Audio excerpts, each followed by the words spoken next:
Oi, eu sou o Felipe e no vídeo de hoje eu vou contar pra vocês como é que era mais ou menos a minha rotina de estudos pra prova do Enem até as minhas aprovações em medicina em universidades públicas. Se você está chegando agora por aqui e gosta desse tipo de conteúdo, vai fazer a prova do Enem 2020, quer saber sobre rotina, sobre faculdade de medicina, sobre essas coisas, se inscreve no canal e deixa um like no vídeo se você gostar. Até troquei de mão aqui do microfone porque não é segredo pra ninguém que já me acompanha aqui no canal que a minha preparação, meus estudos eram basicamente baseados na resolução de provas e questões. E eu trouxe até aqui as provas que eu imprimi ano passado, né, pra fazer. Eu não imprimia sempre, tiveram várias provas que eu fiz só, tipo, olhando a tela do computador e resolvendo numa folha de papel normal. Mas foram várias... Isso daqui foi mais no final do ano, várias provas que eu fui fazendo. Mas aí surgem algumas dúvidas, como por exemplo, como é que eu estudava a teoria depois das provas, como é que eu organizava tudo isso.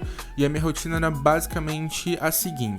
Em 2021, de fato, eu sempre começava o estudo da semana fazendo uma prova antiga do Enem, ou então alguma prova parecida com o Enem. Mas que necessariamente tivesse as 45 questões daquela área e que fossem de questões variadas. Eu nunca gostei de ficar fazendo, pelo menos nesse sentido, nunca gostei de ficar fazendo lista de exercício de uma coisa só.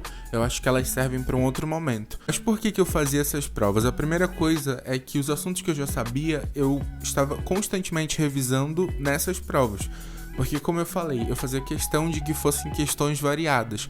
Ou seja, muitas coisas que caíam ali eu já tinha estudado em algum momento e resolver aquela questão me fazia relembrar do assunto, revisar aquele assunto. E o segundo objetivo era achar os assuntos que eu ainda não dominava e os erros mesmo, porque a verdade é que tinham muitos erros que não necessariamente eram de assuntos que eu não tinha estudado ou que eu não sabia, mas eram erros por falta de atenção, por falta de agilidade, e aí eu ia resolvendo isso ao longo da semana. Mas falando sobre estudo teórico mesmo, de sentar para estudar uma teoria, eu fazia isso em todos os assuntos que eu percebia que eu não estava conseguindo resolver questões pela ausência de conhecimento. Tá virando até uma brincadeira aqui no canal, mas eu sempre dou o exemplo de eletrodinâmica, porque era um assunto que eu sempre errava.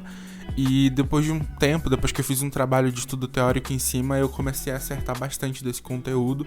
E foi, acho que, um dos que mais demorou, assim, para estudar a teoria bacana e conseguir voltar a aplicar nas questões. Muita gente me pergunta, assim, se eu utilizei cursinho online, se eu utilizei alguma plataforma de estudos, e cursinho online mesmo eu não utilizei. Em 2020 eu cheguei a utilizar um cursinho online, que era...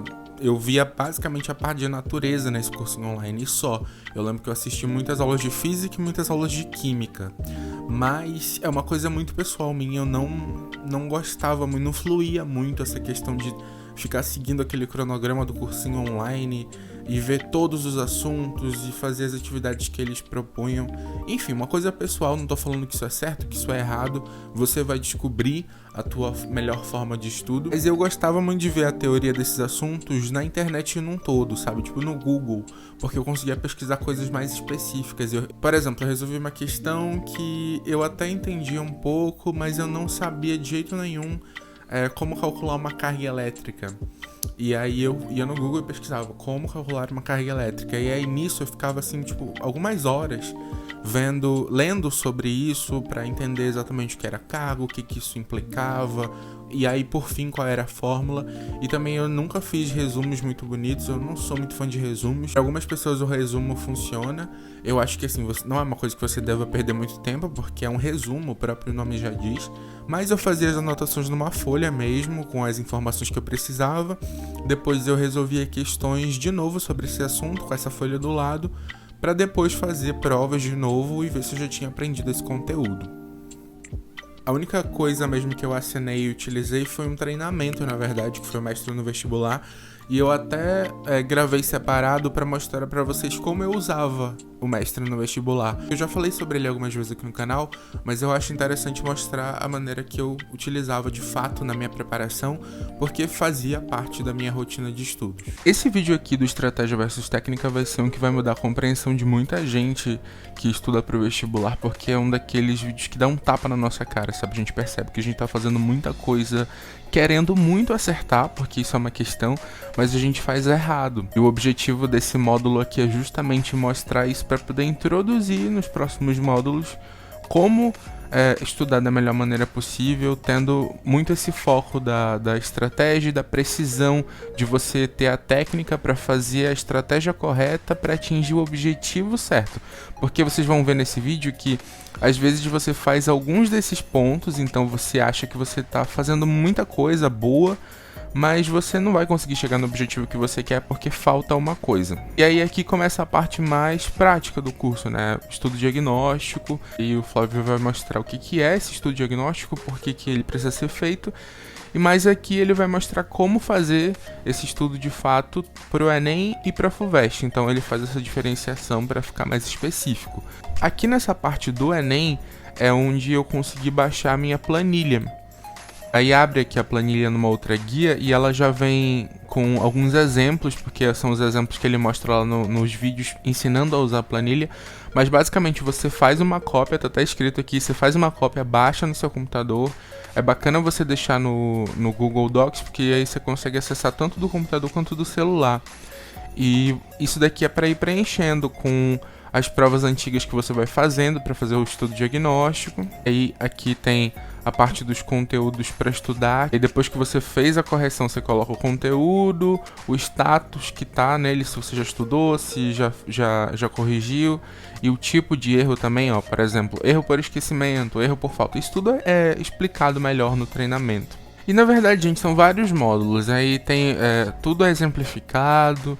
Cada módulo vai ter todas as suas explicações, ó, tem até um módulo mais motivacional para quem precisa, todo mundo na real, né? Tem a parte do como criar um cronograma de estudos personalizado, porque aqui ele não te entrega um cronograma pronto, porque a ideia é justamente essa. Você que vai criar o teu cronograma baseado nas tuas demandas, lembra que eu sempre falo isso. Então, mas ele ensina como fazer isso. Se você tiver a fim de conhecer o Mestre no Vestibular e utilizar, eu vou deixar o link aqui na descrição, tem até um cupom de desconto lá também, você dá uma olhada se você quiser. Eu acho muito interessante que às vezes rola muito essa pergunta: quantas horas você estudava por dia? Quantas questões você fazia por dia? Gente, sinceramente, eu vou dar minha opinião pessoal aqui, não sou o dono da verdade, mas eu pessoalmente acho que não faz o menor sentido você perguntar isso pra uma outra pessoa, porque é uma coisa que não tem objetivo, sabe? A não ser que seja por pura curiosidade. Porque assim, digamos que eu respondesse pra vocês: gente, eu estudava 6 horas por dia. Se você pensar assim: eu também vou estudar 6 horas por dia, não vai fazer diferença nenhuma, porque o que interessa não são as horas que você estuda, mas o que você está fazendo de fato nessas horas. Porque não é uma informação que vai servir para você aplicar na tua rotina e vai fazer alguma diferença, sabe? Porque as tuas demandas são diferentes das que eram as minhas, e eu acho interessante ensinar para vocês, ensinar não, né? Compartilhar com vocês essas coisas que eu aprendi de estudo ativo, desses tópicos mais conceituais, para vocês entenderem que tipo de objetivo a gente tem que ter com os nossos estudos e correr atrás da melhor rotina para vocês. Cada rotina vai ser diferente uma da outra, podendo gerar o mesmo resultado, que é o resultado da aprovação. Espero muito que vocês tenham gostado desse vídeo, vejo todo mundo no próximo e tchau!